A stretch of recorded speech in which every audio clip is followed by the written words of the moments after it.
Right now at 6, fire season is here. The fires are starting to get a little out of control. The water levels in Colorado are going down and the population is going up. Now One Metro City is teeing up to be a statewide leader in water conservation. How can we strike a much better balance by having a fairly aggressive plan to conserve water? Sideshows are taking center stage in downtown Denver.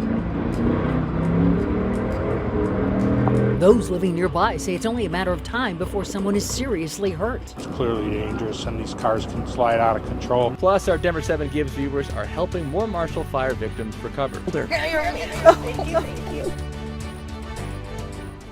Thank you for joining us tonight at 6. I'm Danny New. Good evening, I'm Ann Trujillo. Aurora's mayor wants to prohibit the construction of new golf courses. He also wants to prevent homeowners from putting grass in the front or side yards of new builds. And this is all an attempt to conserve water in the city as the population continues to grow. Denver 7's Ivan Rodriguez looks at the impact. Most people in Colorado can agree water conservation is important, if not crucial, but the extent people are willing to go varies, especially when it impacts their homes and golf courses. Even on the golf course, Mayor Kaufman's water conservation proposal is a talker. I believe in water conservation. However, this isn't Arizona.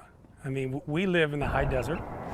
The water levels in Colorado are going down and the population is going up. The ongoing threat of grassland fires led Chris Slocum and his family to move away from Colorado altogether. Fires are starting to get a little out of control. Which is why for him, Mayor Kaufman's proposal comes at an important time. Personally, I think lawns are a waste. You could easily use that land to grow food or have xeriscape, which I think is part of that proposal. If passed, the ordinance would prohibit grass in common areas, medians, and curbside landscape. It also only impacts newly built homes, allowing up to 45% or 500 square feet of grass in backyards, whichever is less. No new golf courses, no turf areas that are what we call ornamental or aesthetic. Or non-functioning, no water features, whether ponds or fountains, and very aggressive when it comes to commercial properties, single-family homes. Greg Baker with Aurora Waters says the city uses about 16 billion gallons of water per year, half of which is used for outdoor irrigation and can't be reused. Right now, we can meet our needs for our current customers. But if you want to build more development, if you want to make housing more affordable, you have to bring that water in.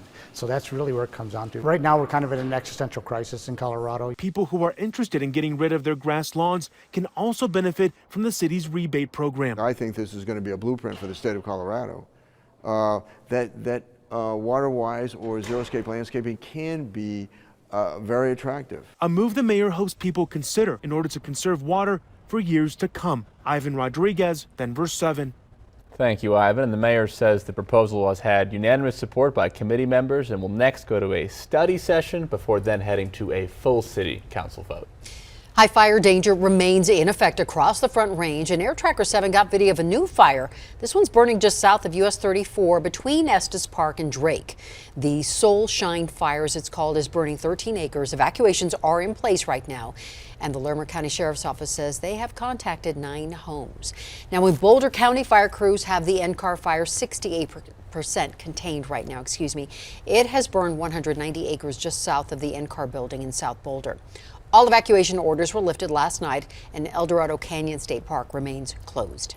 Aurora City Council is having another vote on a possible urban camping ban tonight. You may remember this issue was taken up 2 weeks ago when Mayor Mike Kaufman added amendments to the ban. Mainly the change was to make sure that there are storage options for people's belongings if they're moved. This ban would require a 72-hour notice before a camp is cleaned up and would make sure to not fine people experiencing homelessness. Today, Denver's police union responded to the federal lawsuit in which 12 protesters were awarded $14 million in total for injuries sustained at the hands of Denver police during the 2020 George Floyd protests. Now, we were setting up for a press conference. Instead, our crew was handed a written statement and was told no questions would be answered.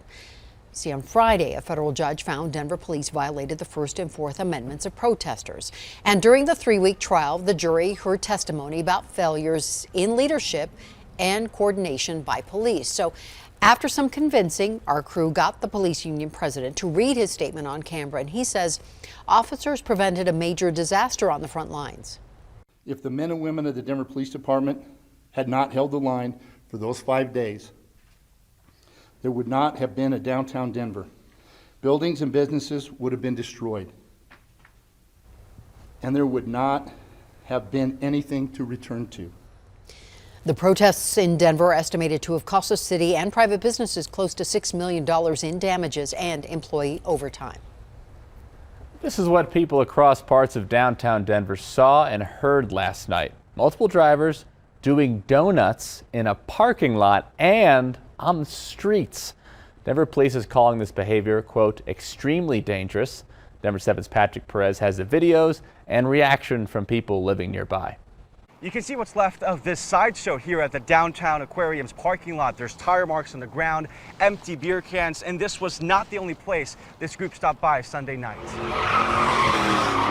A sound heard across parts of downtown Denver Sunday night. From the corner of 20th and Market to the 16th Street Mall and even the downtown aquarium parking lot. The Daylight Monday shows the aftermath of these so-called sideshows. It was like a pop, pop, pop. Matthew Stedman lives and works near 16th and Arapahoe. At first, he thought he heard a possible shooting. Your brain goes, is that what I think it is? Because it's a mall. Then he realized it was people doing donuts and blocking traffic. Their engines were loud enough for everyone to hear. It was loud. I mean, it was kind of almost like rattling our windows, and this is a, 45-year-old building made of brick. At 20th and Market, the tire marks are just as visible. The person who took this video says she was stuck in traffic with nowhere to go for about 10 minutes. To me, it's honestly annoying. I'm just trying to get home. Seth Young lives near the intersection and has also gotten himself stuck in the middle of this. He says it's not the first time it's happened. A lot of the times I'm trying to get to sleep. I work early, so having cars honking, tires squealing, it's not the best. If you haven't guessed already, Denver police says this is illegal and extremely dangerous. Drivers can lose control and injure or kill themselves or others. If caught, they could lose their license, pay a hefty fine, and have their car impounded. It's clearly dangerous, and these cars can slide out of control. And oftentimes the people will stand there on the corner watching it. The videos we obtained do show Denver police arriving and the crowds dispersing, but a spokesperson confirms no citations were issued. Patrick Perez, Denver 7. Thank you, Patrick. And Denver police says if you see people doing donuts or street racing, please call 911. However, one of the enforcement challenges they found is that these drivers quickly leave the area even before police arrive. The fire inside Empower Field at Mile High caused more damage than what was believed at first glance.